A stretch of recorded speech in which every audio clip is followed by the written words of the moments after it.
श्री साईं बाबा को सभी यौगिक क्रियाएं आती थीं, 6 योग क्रियाओं के तो वह पूर्णता ज्ञाता थे। इनमें से 2 अध्याय साथ में बताई गई है, एक थी धोती क्रिया और दूसरी थी खंड योग। बाबा अक्सर द्वारकामाई से पर्याप्त दूरी पर जाकर वटवृक्ष के नीचे धोती क्रिया करते थे। बाबा अपनी आंतों को बाहर निकालकर उन्हें साफ कर पेड़ों पर टांग दिया करते थे और इस बात की पुष्टि करने वाले लोग शिरडी में कई हुए। एक बार तो एक भक्त ने जाकर देखा तो बाबा के शरीर के टुकड़े इधर उधर पड़े हुए थे, तो उसको लगा कि बाबा का किसी ने खून कर दिया है, लेकिन उसने अगले दिन जब जाकर देखा तो बाबा एकदम ठीक और स्वस्थ थे।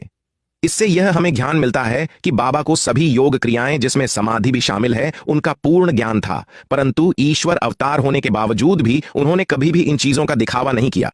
कई कई बार मैं देखता हूं कि बहुत चर्चा होती है कि बाबा हिंदू थे या मुसलमान थे।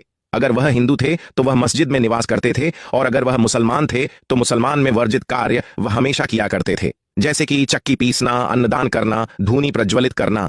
तो इन सब बातों से हमें यह पता चलता है कि जब ईश्वर से अभिन्नता हो जाती है किसी की तो उसकी कोई जाति नहीं रह जाती। तो इन व्यर्थ की चर्चा में पढ़ने बाबा हिंदू थे या मुस्लिम थे, यह एक साईं भक्त को शोभा नहीं देती। और सच्चाई तो यह है कि बाबा ने हिंदू और मुस्लिम दोनों को ही एक समान प्रेम किया और अपने भक्तों को वह सब दिया जो वह पाना चाहते थे, जिसके वह हकदार थे।